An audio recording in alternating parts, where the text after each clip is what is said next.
Hello viewers, জানিয়ে দেব আমাদের হাতে থাকা সর্বশেষ আন্তর্জাতিক বাংলা সংবাদ শিরোনাম। ইসরায়েলে ইলাত শহরে লক্ষ্য করে হামলা ইসলামিক রেজিস্ট্যান্সের।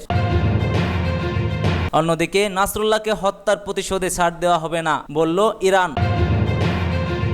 জানিয়ে দেব গাজায় মানবাধিকার বিরোধী অপরাধের বিরুদ্ধে ব্যবস্থা নেওয়ার আহ্বান বাংলাদেশ প্রধান উপদেষ্টা ডক্টর ইউনূসের। আরও থাকবে ন্যায় বিচার নাকি গুপ্ত হত্যা, নাসরুল্লাহ হত্যাকাণ্ড কিভাবে দেখছেন বিশ্ব নেতারা। জানিয়ে দেব নাসরুল্লাহকে হত্যায় 2000 পাউন্ডের ব্যাংকার ও বাস্টার ব্যবহার ছিল, সাথে যুক্তরাষ্ট্রের বোমাও। সর্বশেষ জানিয়ে দেব নাসরুল্লাহ হত্যায় ন্যায় বিচারের একটি পদক্ষেপ বলে আখ্যায়িত করেছেন জো বাইডেন। এতক্ষণ শুনছিলেন সংবাদ শিরোনাম, এবার বিস্তারিত। তার আগে কে কোন জেলা থেকে আমাদের ভিডিও দেখছেন ও শুনছেন জানিয়ে দিবেন এবং ভিডিওটি ভালো লাগলে লাইক করবেন, সাবস্ক্রাইব করবেন।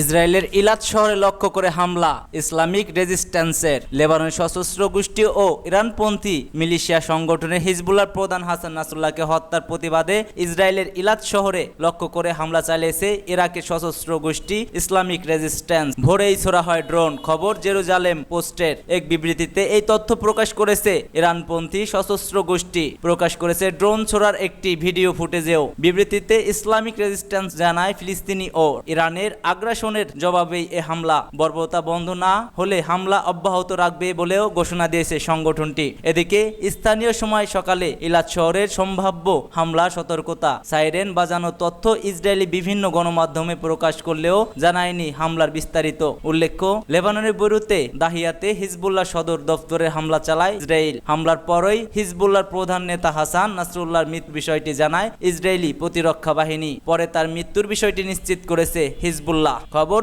AM। নাসরুল্লাহকে হত্যার প্রতিশোধে ছাড় দেওয়া হবে না বলল ইরান। লেবাননের রাজধানী বৈরুতে ইসরায়েলি বিমান হামলায় হিজবুল্লাহর শীর্ষ নেতা সাইদ হাসান নাসরুল্লাহ হত্যাকাণ্ডে বদলা নেওয়ার ঘোষণা দিয়েছে ইরানের সর্বোচ্চ নেতা আয়াতুল্লাহ আল খামেনি। তিনি বলেছেন, এ হত্যার প্রতিশোধে ছাড় দেওয়া হবে না। শিয়া ইসলামপন্থী রাজনৈতিক দল ও বিশ্বের অন্যতম শক্তিশালী সশস্ত্র সংগঠন হিজবুল্লাহর প্রধান এ নেতা নিহত হওয়ার পর এ কথা বলেন তিনি। খবর BBC। হাসান নাসরুল্লাহকে শহীদ উপাধি দিয়ে খামেনি বলেন, তার চিন্তাধারা ও দেখিয়ে যাওয়া পথ অটুট রাখবে। ইরানের পররাষ্ট্র ও রাষ্ট্রীয় টেলিভিশন এক বিবৃতিতে তিনি বলেন, হাসান নাসরুল্লাহকে একক কোনো ব্যক্তি ছিলেন না, তিনি ছিলেন একটি পথ ও একটি চিন্তাধারা। এ পথ অব্যাহত থাকবে। শহীদের রক্তের প্রতিশোধে ছাড় দেওয়া হবে না। ইরানের 5 দিনের রাষ্ট্রীয় শোক। এ হত্যাকাণ্ডে ঘটনায় ইরানের 5 দিনের রাষ্ট্রীয় শোক ঘোষণা করেছে আয়াতুল্লাহ খামেনি। তিনি বলেন, এই অঞ্চলের ভাগ্য নির্ধারণ করবে প্রতিরোধা যোদ্ধারা, যারা সামনের সময়ে হিজবুল্লাহকে পথ দেখাবে। নাসরুল্লাহ মধ্যপ্রাচ্যের অন্যতম পরিচিতি এবং সবচেয়ে প্রভাবশালী ব্যক্তি। ইসরায়েলের হাতে নিহত হওয়ার আশঙ্কায় বছরের পর বছর ধরে তাকে জনসম্মুখে দেখা যায়নি। মধ্যপ্রাচ্যের পাশাপাশি মুসলিম বিশ্বে তার ব্যাপক জনপ্রিয়তা রয়েছে। নাসরুল্লাহর নেতৃত্বে হিজবুল্লাহর ফিলিস্তিনি সশস্ত্র গোষ্ঠী হামাস যোদ্ধাদের পাশাপাশি ইরাক ও ইয়েমেনের মিলিশিয়াদের প্রশিক্ষণে সহায়তা করেছে। ইসরায়েলের ব্যাপক ক্ষতি ও দুর্ভোগ ঘটাতে সক্ষম ছিল হিজবুল্লাহ। BBC বলছে, যুদ্ধের ক্ষেত্রে আরও বিবৃতি হওয়ার আশঙ্কা তেমন না থাকলেও গত 24 ঘন্টায় উত্তেজনা নাটকীয়ভাবে বেড়েছে। এখন থেকে ইরাক, সিরিয়া এবং ইয়েমেনে ইরান সমর্থিত মিলিশিয়াদের বৃহত্তর সম্পৃক্ততা দেখাবে পুরো বিশ্ব।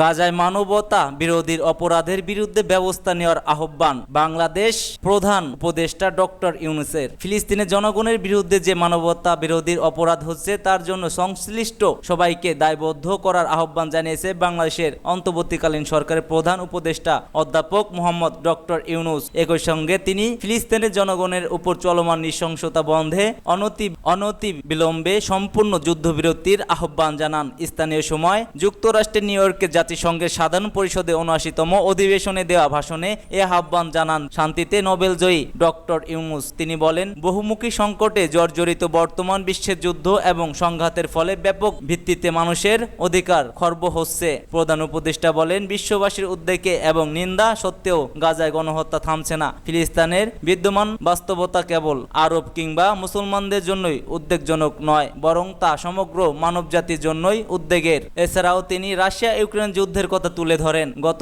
2.5 বছরে ইউক্রেন চলমান যুদ্ধে বহু মানুষের প্রাণ হারিয়েছে। এই যুদ্ধের প্রভাব সর্বব্যাপী, এমনকি বাংলাদেশের অর্থনীতিতেও এর প্রভাব অনুভূত হচ্ছে। তাই উভয় পক্ষকে সংলাপে বসে বিরোধী নিরসনের মাধ্যমে যুদ্ধের অবসান ঘটানোর আহ্বান জানান তিনি। ন্যায় বিচার নাকি গুপ্ত হত্যা? নাসরুল্লাহ হত্যাকাণ্ড কিভাবে দেখছে বিশ্ব নেতারা? ইসরায়েলের হামলায় লেবাননে হিজবুল্লাহর প্রধান হাসান নাসরুল্লাহ নিহত হওয়ার সম্ভাব্য প্রতিক্রিয়া নিয়ে সতর্ক করেছে বিশ্ব নেতারা। ইরান সমর্থিত লেবাননের সশস্ত্র গোষ্ঠী হিজবুল্লাহর প্রধান ছিলেন নাসরুল্লাহ। লেবাননের রাজধানী বৈরুতে একটি শহরতলিতে বিমান হামলায় নাসরুল্লাহ নিহত হন। নাসরুল্লাহ হত্যাকাণ্ডেও মধ্যপ্রাচ্য জুড়ে একটি সর্বাত্মক যুদ্ধ ছড়িয়ে পড়ার আশঙ্কা আরও তীব্র করেছে। হিজবুল্লাহ প্রধানের হত্যাকাণ্ডে ন্যায় বিচারমূলক পদক্ষেপ বলেছেন যুক্তরাষ্ট্রের প্রেসিডেন্ট জো বাইডেন। নাসরুল্লাহ হত্যাকাণ্ড নিয়ে আর কোনো দেশ কি প্রতিক্রিয়া জানিয়েছে তা দেখে নেওয়া যাক।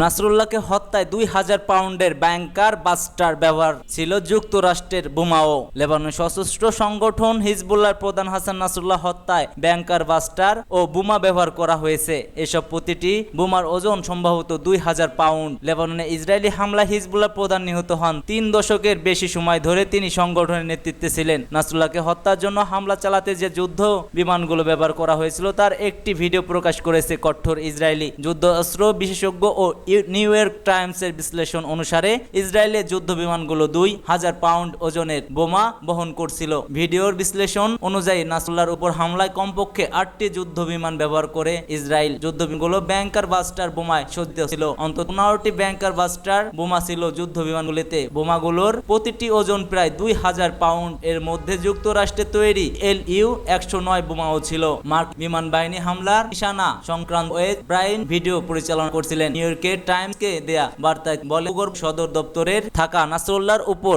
হামলার যে ধরনের বোমা ব্যবহার করা হবে বলে তিনি ধারণা করেছিলেন ঠিক তেমনটাই হয়েছে। ইসরায়েলি সামরিক বাহিনী অফিসিয়াল টেলিগ্রাম চ্যানেলে ভিডিওটি প্রকাশ করা হয়। ভিডিওটির ক্যাপশনে লেখা ছিল লেবাননের হাসান নাসরুল্লাহ ও হিজবুল্লাহর কেন্দ্রীয় সদর দপ্তর নির্মূলযুক্ত ইসরায়েলি বিমান বাহিনীর যুদ্ধ বিমানগুলো।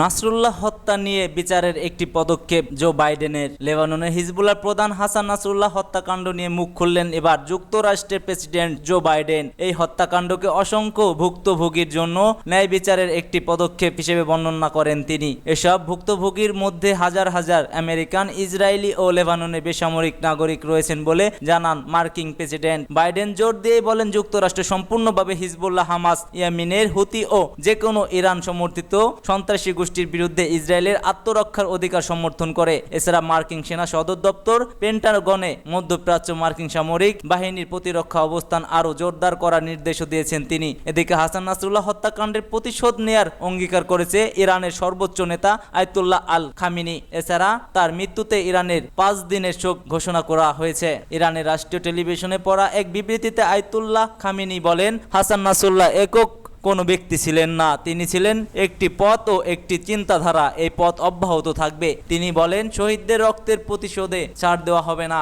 মাসুদ পেজিশকিয়ান বলেন, আন্তর্জাতিক সম্প্রদায় ভুলে যাবে না যে এই সন্ত্রাসী হামলার নির্দেশ নিউ ইয়র্ক থেকে জারি করা হয়েছিল। তিনি সম্ভবত জাতিসংঘের সাধারণ পরিষদে ইসরায়েলের প্রধানমন্ত্রী বেনিয়ামিন নেতানিয়াহুর ভাষণের প্রতি ইঙ্গিত করে একথা বলেছেন। সূত্র BBC।